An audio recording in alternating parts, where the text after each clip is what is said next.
Channel Hegde bros. ನಾವಿವತ್ತು ಒಂದು chocolate recipe ಮಾಡ್ತಿದ್ದೀವಿ. ಇದು ಕಾಫಿ ಲವರ್ಸ್ಗೆ ತುಂಬ ಇಷ್ಟ ಆಗುತ್ತೆ. ಇದಕ್ಕೆ ಬೇಕಾದ ಸಾಮಗ್ರಿಗಳು: ಕೋಕೋ ಪೌಡರ್, ಚಾಕ್ಲೇಟ್ ಪೌಡರ್, ಸಕ್ಕರೆ, ಇಷ್ಟೇ ಫ್ರೆಂಡ್ಸ್. ಏನೇನು ಹಾಕಬೇಕು ಅಂತ ಹೇಳ್ತೀವಿ.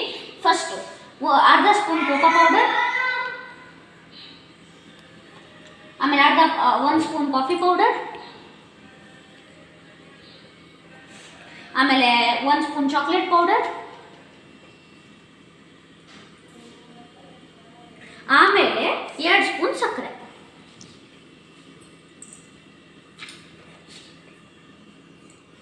ಇವಾಗ ಇದನ್ನು ಚೆನ್ನಾಗಿ ಮಿಕ್ಸ್ ಮಾಡಿ ಇದನ್ನ ಚೆನ್ನಾಗಿ ಮಿಕ್ಸ್ ಮಾಡಾದ ನಂತರ ಸ್ವಲ್ಪ ಹೊತ್ತಿನ ಕಾಲ ಫ್ರಿಜ್ಜಲ್ಲಿ ಇಡಬೇಕು. ನೋಡಿ ಗೈಸ್, ಇವಾಗ ಇದನ್ನ ಫ್ರಿಜ್ಜಲ್ಲಿ ಇಟ್ಟಿದ್ದೀನಿ. ಒಂದು 15 ನಿಮಿಷದ ಕಾಲ ಅಷ್ಟೇ, ಆಮೇಲೆ ಕೋಲ್ಡ್ ಆಗುತ್ತೆ, ಇನ್ನೂ ಚೆನ್ನಾಗಾಗುತ್ತೆ. ಬನ್ನಿ ಫ್ರೆಂಡ್ಸ್, ಹೇಗಾಗಿದೆ ನೋಡೋಣ. ವಾವ್, ಮಸ್ತಾಗಿರುತ್ತೆ.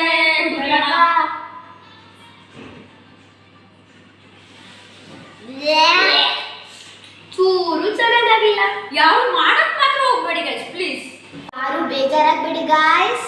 ನೆಕ್ಸ್ಟ್ ವಿಡಿಯೋದಲ್ಲಿ ಸೂಪರ್ ಆಗಿರೋ ರೆಸಿಪಿ ನಾವು ಮಾಡಿ ನಿಮಗೆ ತೋರಿಸ್ತೀವಿ.